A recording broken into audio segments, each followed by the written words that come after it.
Shalom, selamat pagi jemaat yang terkasih dalam nama Tuhan. Mari sebelum kita memulai aktivitas kita di sepanjang hari ini, kita melanjutkan pembacaan Alkitab kita di dalam kitab Ratapan pasal yang kedua. Demikian firman Tuhan. Betapa Tuhan menyelubungi putri Sion dengan awan dalam murkanya. Keagungan Israel dilemparkannya dari langit ke bumi. Tak diingatnya akan tumpuan kakinya tatkala ia murka. Tanpa belas kasihan Tuhan memusnahkan segala ladang Yakub. Ia menghancurkan dalam amarahnya benteng-benteng putri Yehuda. Ia mencampakkan ke bumi dan mencemarkan kerajaan dan pemimpin-pemimpinnya. Dalam murka yang menyala-nyala, ia mematahkan segala tanduk Israel, menarik kembali tangan kanannya pada waktu si seteru mendekat, membakar Yakub laksana api yang menyala-nyala, yang menjilat ke sekeliling. Ia membidikkan panahnya seperti seorang seteru, dengan mengacungkan tangan kanannya seperti seorang lawan, membunuh segala yang menyenangkan mata dalam kemah putri Sion, memuntahkan geramnya seperti api. Tuhan menjadi seperti seorang seteru. Ia menghancurkan Israel, meremukkan segala purinya, mempuingkan benteng-bentengnya, memperbanyak susah dan kesah pada putri Yehuda. Ia melanda kemahnya seperti kebun, menghancurkan tempat pertemuannya. Di Sion, Tuhan menjadikan orang lupa akan perayaan dan Sabat, dan menolak dalam kegeraman murkanya raja dan imam. Tuhan membuang mezbahnya, meninggalkan tempat kudusnya, menyerahkan ke dalam tangan seteru tembok puri-purinya. Teriakan ramai mereka dalam bait Allah seperti keramaian pada hari perayaan jemaah. Tuhan telah memutuskan untuk mempuingkan tembok putri Sion. Ia mengukur semuanya dengan tali pengukur.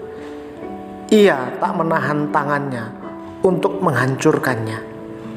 Ia menjadikan berkabung tembok luar dan tembok dalam. Mereka merana semua. Terbenam gapura-gapuranya di dalam tanah. Tuhan menghancurkan dan meluluhkan palang-palang pintunya. Rajanya dan pemimpin-pemimpinnya berada di antara bangsa-bangsa asing. Tak ada petunjuk dari Tuhan, bahkan nabi-nabi tidak menerima lagi wahyu daripadanya.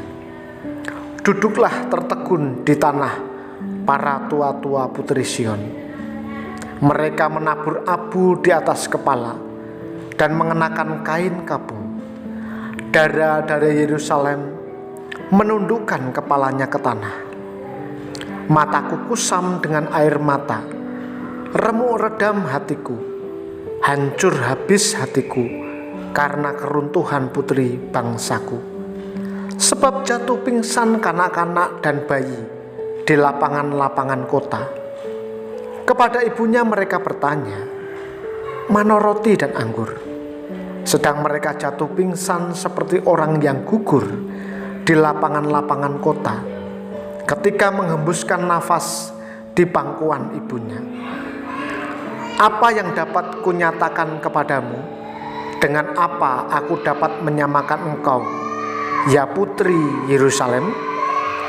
Dengan apa aku dapat membandingkan engkau untuk dihibur, ya Dara putri Sion? Karena luas bagaikan laut reruntuhanmu. Siapa yang akan memulihkan engkau? Nabi-nabimu melihat bagimu penglihatan yang dusta dan hampa. Mereka tidak menyatakan kesalahanmu guna memulihkan engkau kembali.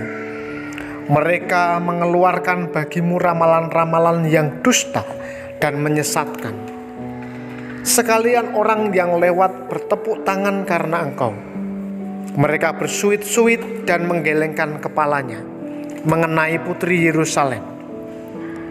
Inikah kota yang disebut orang kota yang paling indah, kesukaan dunia semesta?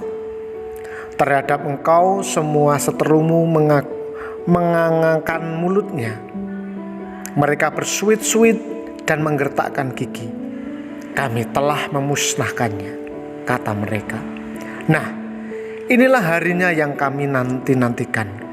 Kami mengalaminya, kami melihatnya.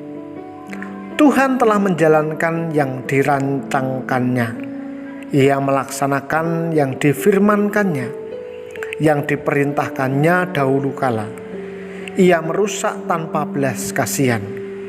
Ia menjadikan si seteru senang atas kamu. Ia meninggikan tanduk lawan-lawanmu. Berteriaklah kepada Tuhan dengan nyaring, hai putri Sion. Cucurkanlah air mata bagaikan sungai siang dan malam. Janganlah kau berikan dirimu istirahat. Janganlah matamu tenang. Bangunlah, mengeranglah pada malam hari, pada permulaan giliran jaga malam. Curahkanlah isi hatimu bagaikan air di hadapan Tuhan. Angkatlah tanganmu kepadanya demi hidup anak-anakmu yang jatuh pingsan karena lapar di ujung-ujung jalan. Lihatlah Tuhan dan tiliklah, kepada siapakah engkau telah berbuat ini? Apakah perempuan harus makan anak kandungnya, anak-anak yang masih dibuai? Apakah dalam tempat kudus Tuhan harus dibunuh imam dan nabi? Terbaring di debu jalan pemuda dan orang tua, darah-darahku dan teruna-terunaku gugur oleh pedang. Engkau membunuh mereka tatkala engkau murka, tanpa belas kasihan engkau menyembelih mereka. Seolah-olah pada hari perayaan engkau mengundang semua yang kutakuti dari sekeliling. Tatkala Tuhan murka, tak ada seorang yang luput atau selamat. Mereka yang kubuai dan kubesarkan dibinasakan. Bapak Ibu yang terkasih dalam nama Tuhan, persahabatan atau pernikahan yang dikhianati sepihak sering menimbulkan kebencian yang mendalam dari pihak yang tersakiti. Kebencian itu kadang diungkapkan lewat kemarahan dan upaya membalas musuh, kadang juga dengan cara membuang jauh-jauh semua hal yang pernah menjadi kenangan manis, seperti foto, pemberian, ataupun tanda cinta. Nah, murka Allah atas pengkhianatan umatnya memang mengerikan. Allah menghancurkan Yerusalem habis-habisan. Allah menghempaskan kemuliaan dan melemahkan kekuatan Yerusalem. Ia menjadikan umatnya musuh yang harus dibasmi, yaitu sebagai sasaran bidik panahnya. Semua simbol relasi dengan dirinya seperti bait Allah dan mezbah, para pemimpinnya, nabi, serta tembok kotanya dimusnahkan.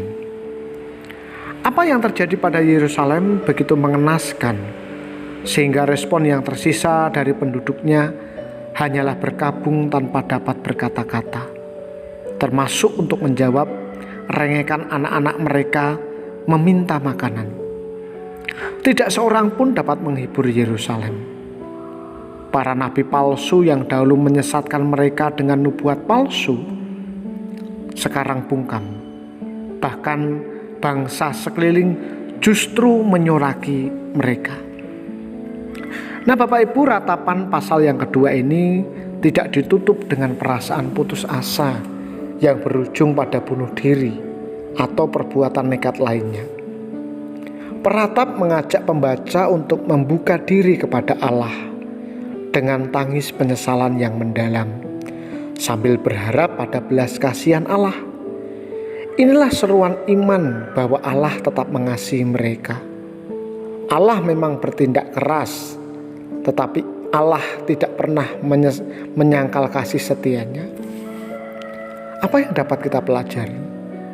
Pengharapan yang diungkap si peratap terjawab tuntas dalam kematian dan kebangkitan Yesus Kristus. Murka Allah yang dihancurkan, telah ditanggung Kristus di kayu salib. Nah, kita yang percaya beroleh pengampunan dan pemulihan. Untuk itu mari kita menjaga hidup kita agar senantiasa ada dalam kasih dan pemeliharaan Allah. Dan biarlah pengampunan Allah itu yang selalu memulihkan dan menguatkan kita menjalani hari demi hari. Kita berdoa. Bapa, kami mengucap syukur untuk firman-Mu yang kami baca pagi hari ini, yang menguatkan kami betapa kasih Allah begitu besar akan hidup kami. Kami menyadari akan setiap dosa dan pelanggaran kami. Kami memohon kiranya Engkau yang selalu melayakkan kami, menuntun dan memberkati kami. Bapa, pagi hari ini sebelum kami mengawali aktivitas kami mau berdoa untuk jemaat Tuhan di GKMI Salatiga dan juga di cabang-cabangnya yang mungkin hari ini terbaring sakit baik di rumah maupun di rumah sakit. Kami bersatu hati berdoa Tuhan yang akan memulihkan dan menyembuhkan mereka. Jemaat yang bergumul dalam perekonomian, Tuhan berkati pekerjaan mereka.